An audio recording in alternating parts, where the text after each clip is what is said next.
We've been waiting literally a hundred chapters. Even a bit more than that, 105, 100 and something.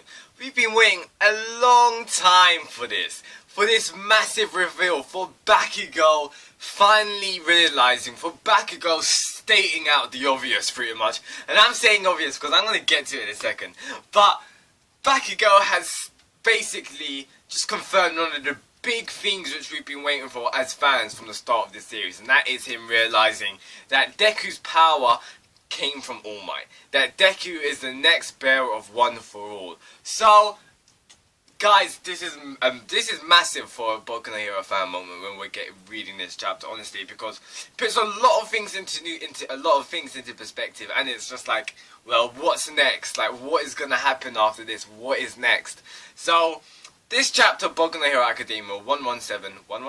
Yeah, 117 was amazing. I really did love it. Straight focusing on Bakugou and Deku, you know, it was good. It really was. So let's get straight into it. And what I meant by obvious. Now, I've just been wondering, come on now. First, if you're in the Boku no Hero fanverse, just picture this. How is it not obvious that Deku's power is from All Might? Or at least similar?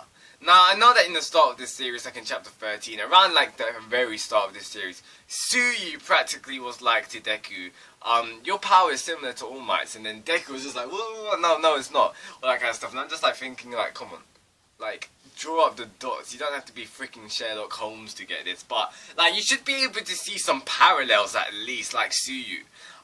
But props to Bakugou, because Bakugou he realized everything. He connected all the dots in everything. And this is what I said. I said in my previous review, I said in the review before that. Look at the panels. Every time where like Bakugou's there with All Might or Deku, or where something's alluded to that, when they're trying to be sly, Bakugou catches on, or he notices that, and he's thinking about it. We saw it last time we saw it was like in the Kamina Ward arc, when All Might was like to Deku, you're next, and Bakugou realized that, but Bakugou he kind of caught on with what All Might was thinking of. It wasn't thinking like, Bakugou didn't know that was, he didn't think that was to the villains, but he knew that it was kind of to Deku, if you kind of get what I mean. Now, what else have we seen? We've seen it when, you know, they do the home visits. Bakugou asks All Might, what is Deku to you? So all this kind of stuff, like, Bakugou's been thinking it, like, it's been stirring in his mind, and he says in this chapter, like, it's been annoying me, he's been thinking about it. And when I talk about Bakugou's demeanor, like, he was calm. Extremely calm. Bakugou, his demeanor was extremely stable in this chapter, and that's props to his character development, because it really does show you that, this isn't a grudge. And I know a lot of people when they talk about Bakugou, the first thing that comes to the mind is just like, yeah, he's salty, or he's just immature, he's just a kid who's got like, he's just jealous of one of his friends. Bakugou's not that. Well, he may have been that at the start, but he's not that anymore. He's developed, he's matured, he's grown. And we see in this chapter, we find out that basically, the reason for him fighting Deku in this chapter, he wants to find out what aspirations did Deku have that All Might chose him over Bakugou? Because you gotta remember, Bakugou praised All Might. The way that All Might sees Deku, the way that Deku sees All Might, that's the way that Bakugou sees All Might as well. Like, Bakugou admires All Might. All Might is like Bakugou's favorite hero. So, why am I getting this mixed up today? Literally, this chapter set me on the ropes, like, honestly. But, yeah, Bakugou he's not only feeling jealous, I'm using that word very carefully, because I don't want to use the term to what Bakugou's feeling in this chapter as jealousy. I wouldn't say it as jealousy, it's more like, he's left, like, he wants to know what's so good about Deku that he got picked, and he didn't. Like, realize in this series, like, Bakugou just keeps failing again and again. Bear in mind, he does grow and he does get stronger at it, and he gets back up again. But he's kind of reached that point, and it's very relatable, because, like, you know, all those times when you're just like, you fail again and again, and you're just wondering, why me? Or like, when is this gonna stop? And Bakugou's kind of thinking like that as well. He's just like, what have I done which isn't good enough for All Might to give me? Not necessarily to give him the power, but for All Might not to acknowledge him in the same way that he acknowledges Deku. So, I really did love how Horikoshi presented that, because that was really amazing. And again, I'm going to come back to Bakugou's demeanor again, because I want to talk about it, because he was calm and he was stable in this chapter. Like, bear in mind that Bakugou was calm, he was stable. The only time literally he got triggered was when Deku interrupted him, and then in a split second, Bakugou was just like, he comes straight back to his calm, straight back to his stable personality. So I really did find that was important, because it shows you that this isn't a grudge. It shows you that, one, he's been thinking about this a lot, that's been on his mind, and he said it in this chapter.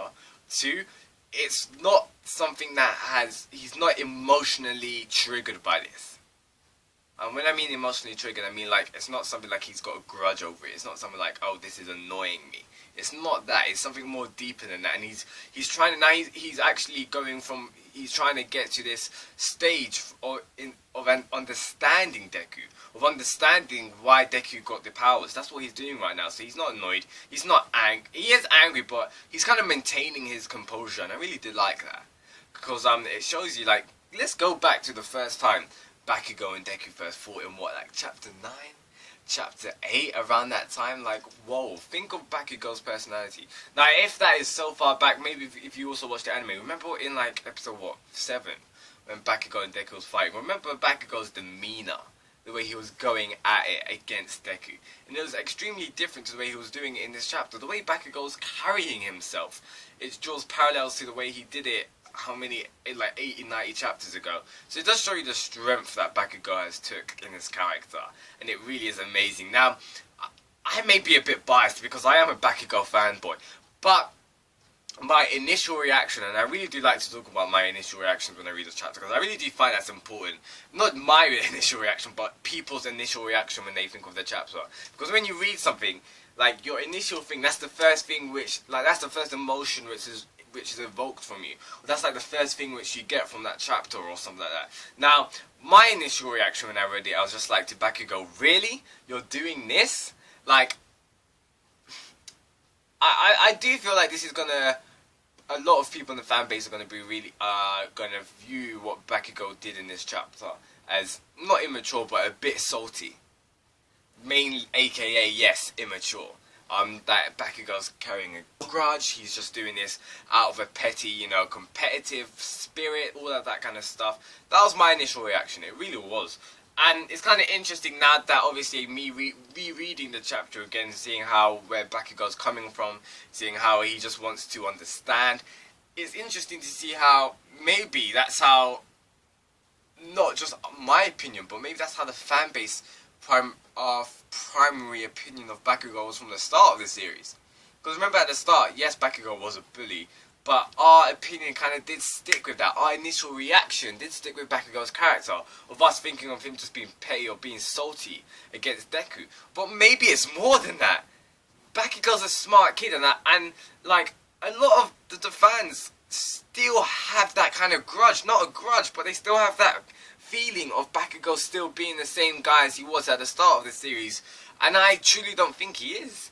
So I really did like this chapter, and I really do hope people kind of realise that. That's one of the main reasons I really did like it. I really did enjoy this chapter, because I hope it does change the fans' opinion of him. Because still to this day, a lot of people still view Bakugou as someone who's salty or petty or just like being competitive or jealous of Deku, and it's not that. It's not that simple.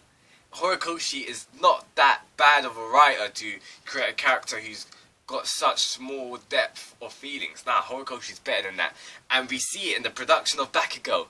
Yet a lot of people don't realise that. So I hope if your initial reaction was similar to mine, hopefully that's kind of changed from either reading it again or watching my review of it, watching me talk about it, because like it was Bakugou, his character right now. I'm loving it. Now, aside from that, yeah, they come into a fight again, and basically Bakugou's finding out what's so great about Deku. And I just love it. I'm not sure what I love more. Bakugo when he's triggered or Bakugo when he's calm? Because when he's calm, it's like he's still got that controlling personality. In this chapter, like he's stretching and like Deku's just like, hold on, and Bakugo's like, nope, I'm starting now. Like you gotta get ready, otherwise you're gonna feel the pain. Like that's pretty much what Bakugo was saying in this chapter. And I just found it hilarious. Like he didn't even give Deku a second to get started. Like he just went straight. And I'm not sure if like the explosions were bigger, but maybe it was. Bakugo has gotten stronger. He definitely has from the first fight. Bear in mind, he's not even using his protective garments. I just realized that right now. That just came into my mind. So yeah, if I had to ask you a question, what do you think the consequences will be of this? Bear in mind, they did go back to ground beta, so this is quite far away from the school campus. But what's the consequences going to be of this fight? They're not allowed to fight like this. They aren't. First of all, Bakugo doesn't have a provisional, but even just fighting against classmates and students, yeah, they're gonna get in trouble if they get caught, pretty much. So I'm really interested to see what Horikoshi's gonna do afterwards. Also, who do you think will win? Do you think Bakugo or Deku? I don't know. I really don't know, because it may be Deku. You know, Deku's kind of, he may be the one who may come out on top, but you know, Bakugo. Like the thing is, Bakugo, he's been suppressed a lot. In like the Kamino Ward arc, and remember, because when he went back to train to come up with his special moves, like he was just like, it feels good to rage again. So Bakugo's kind of been kept in the sidelines in a bit of his power. He hasn't been able to go free at it. We haven't seen him go free at it as much. So I don't know. I'm kind of curious on who may come out on top of this. I'm gonna put my heart with Bakugo, and that's just not me being biased because I'm a Bakugo fanboy. But I generally do think he's the one who's more calm out of this situation, because he's been thinking about this for ages. So this situation, this scenario has been going around in his head. He's been simulating this for ages. So yeah, I'm interested to see what's going to happen. Maybe All Might comes in and he just like breaks it off, or stops in the middle of it. Also, what is interesting is the way the teachers, let's say they get caught, and the way the teachers view this, the teachers are going to view this as something petty, probably, because that's how if, for example, if there's a fight at school, obviously the teachers are going to view it as both sides will be getting in trouble, Deku and Bakugo, regardless of who started it. But also, they may not. I'm wondering if Bakugo's intentions are gonna get understood by the teachers. Maybe the teacher will just think, oh yeah, this is Bakugo. He's just being his brash he's being his brash normal self, and he's just, you know, taking a stab at Deku as he usually does. Maybe that's how the teachers are gonna view it. I'm really curious to see that, because then it will show you how everyone else will perceive him as well. So I do find that interesting, because that is, if let's say that he does get in trouble, is that going to affect him with his provisional license? Because bear in mind, he is, you know, him, Todoroki and Inasa, they have to be working to kind of like reset the exam pretty much. So if he gets caught, if he gets in trouble, is that going to affect his things and that? So there is a lot of questions which have been raised from this fight. What's going to happen? What's going to be the consequences? Are there going to be consequences? Because maybe they're so far away that the teachers won't find them out. Who knows? Because we'll have to see what happens in the next couple of chapters. Now, Sam, if you like anything I had to say, please drop a like. That'd be greatly appreciated. Let's continue the discussion down below, and I'll see you next week for that greatness that is Boku no Hero Academia 118. Peace out, guys, and goodbye.